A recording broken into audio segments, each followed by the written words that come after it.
So let me tell you what the Librarian of Congress, formerly the head of the Smithsonian Institute, today the Librarian of Congress, a member of the Council on Foreign Relations, an international scholar, what he teaches his students about the origin of the French Revolution, that watershed event that is being played out today. Because as James H. Billington points out, the French Revolution was the second great revolution in a series of revolutions that swept Europe during the 19th century and culminated in the 20th century with the Russian Revolution in 1917 and the Cuban Revolution in 1958 and 1959.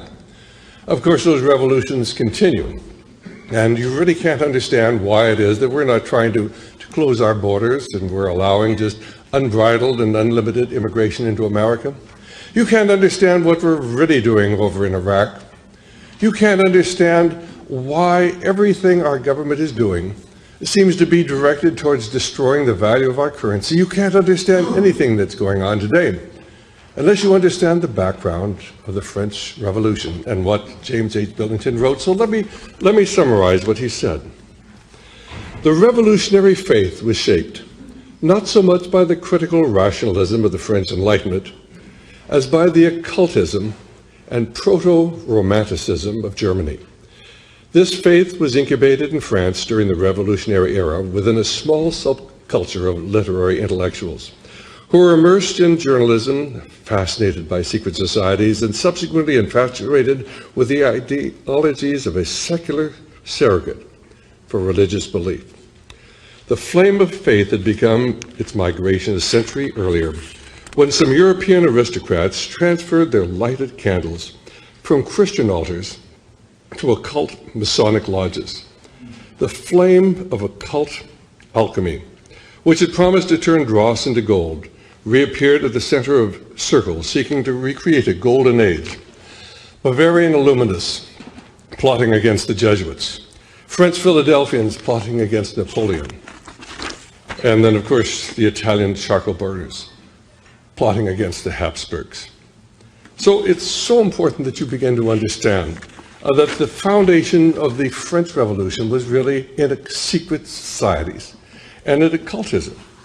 And the great tragedy of our time is that most people don't understand that the ongoing world revolution is based in occultism and based upon secret societies. And those of you who have not yet read my book, The Brotherhood of Darkness, let me suggest you get it.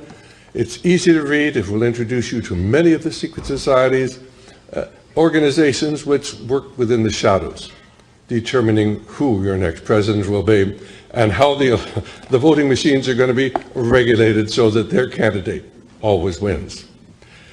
Well, let me give you an example of how our minds are controlled, because I would like to suggest that most of what you think you believe, or most of what you believe you think is true, really is not true. And let me start out with something that got my attention some 43 years ago when I accidentally tuned into the wrong television program.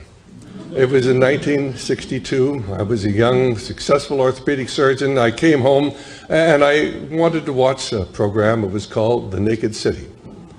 There were 8 million stories in The Naked City. That's how it started. And it was a fascinating detective story, but I got the wrong person. Here was an old man up there on the television screen, and he was talking about the fact that the United States was not a democracy.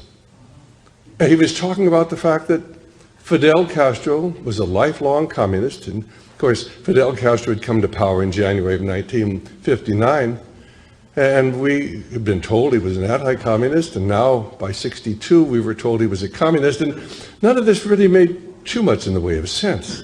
So I had an uneasy feeling that perhaps there was an element of truth to what he was saying. He was talking about how the media in the United States was actually controlled, and we were not able to get the truth from the media or from our educational systems, and it seemed so ridiculous.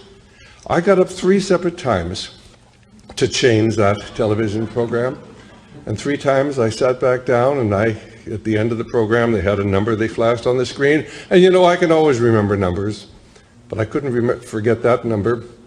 And I eventually called and began getting involved with the patriotic movement.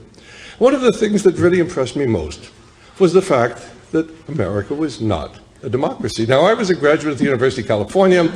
I graduated with honors. I had a Phi Beta Kappa key. I really thought I was pretty smart, but as you get older, you begin to realize how foolish you really are because you've accepted what everybody has been telling you.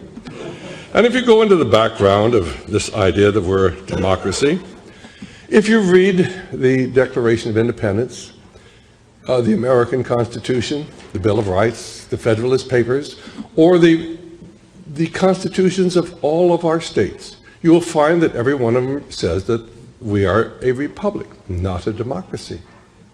In fact, if you read the Federalist Papers, you will find that the only thing that says in the Federalist Papers about our form of government is the last thing we want is a democracy.